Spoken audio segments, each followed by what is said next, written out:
Sexta-feira da segunda semana da Quaresma. Eu sou o Padre Pedro Paulo. E começamos nesse momento mais um programa, a Bíblia no Mundo de Hoje. Bem, a semana chamada Útil conclui-se, como será o caso amanhã. Amanhã é o fim de semana. Por favor, não continuem chamando domingo de fim de semana.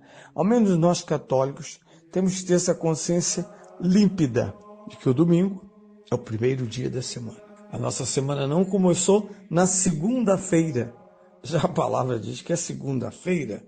Se fosse o primeiro dia da semana, seria a primeira-feira. E não, é a segunda. Agora é preciso honrar no domingo, já nas suas vésperas, o dia da nova criação, o novo Gênesis.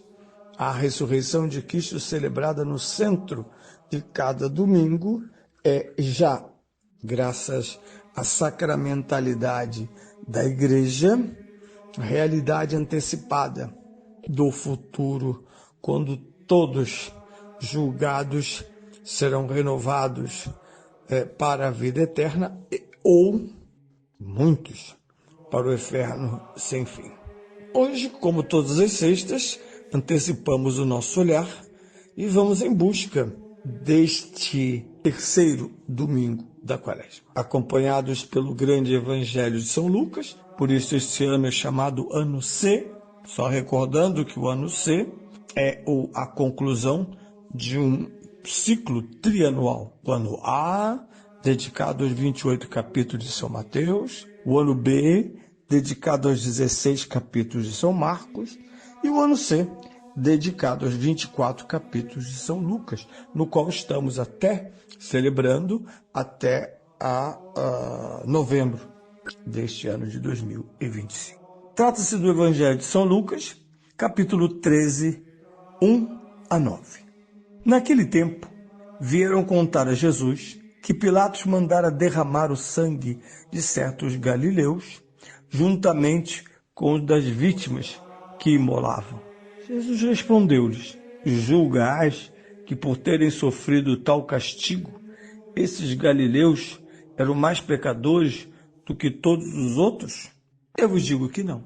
E se não vos arrependerdes, morrereis todos do mesmo modo. E aqueles 18 homens que a torre de Siloé ao cair atingiu e matou, julgais que eram mais culpados do que todos os habitantes de Jerusalém? Eu digo-vos que não. E se não vos arrependerdes, morrereis todos de modo semelhante. Jesus disse então a seguinte parábola. Certo homem tinha uma figueira plantada na sua vinha. Foi procurar os frutos que nela houvesse, mas não os encontrou.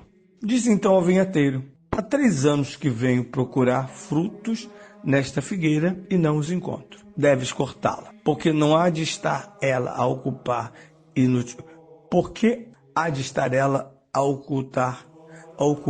inutilmente a terra? Mas o vinhateiro respondeu-lhe: Senhor, deixe-a ficar ainda este ano, que eu, entretanto, vou cavar-lhe em volta, deitar-lhe adubo, talvez ela venha dar frutos. Se não der, mandá-la-ás cortar no próximo ano.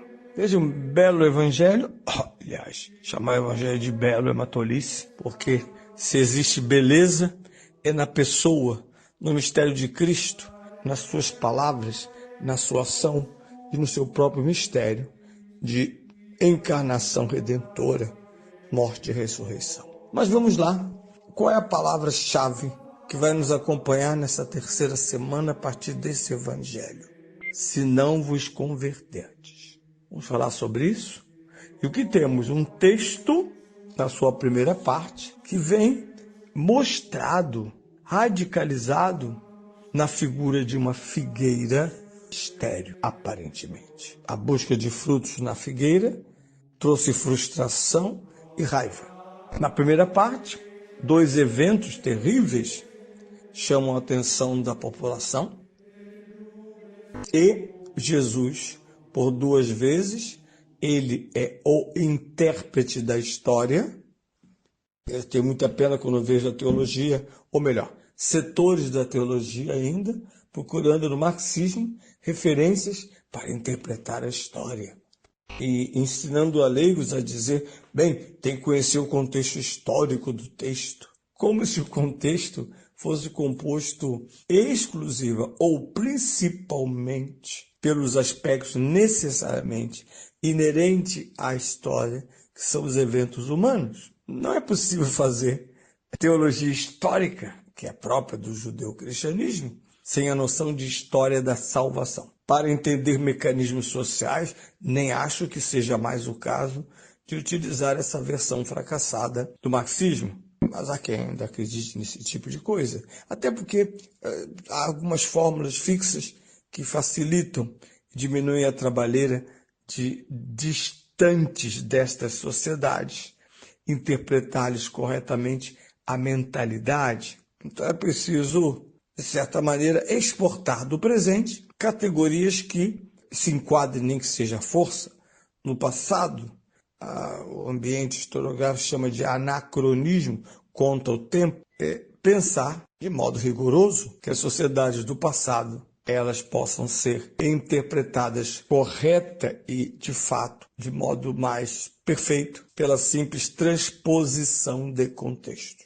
Ou pela invenção, porque quando estudamos a mediação sociológica para a interpretação de textos bíblicos, os autores sérios e críticos, eles tendem a discutir com muita acuidade o quanto essas reconstruções podem ser feitas e qual o valor e alcance. Claro que é uma necessidade hermenêutica encontrar no horizonte do passado e no horizonte do presente, diria Gadamer, o autor hermeneuta alemão, é uma fusão de horizontes. Para ele interpretar exatamente essa fusão de horizontes do passado e do presente do leitor. Passado do texto, presente do leitor. Ou então, perceber que estas histórias precisam de mais profundidade. Eu cito o trabalho excelente, publicado há 2 anos no Rio, na Diocese de Nova Iguaçu, trata-se do professor doutor Vilcilane Vaz Mourão.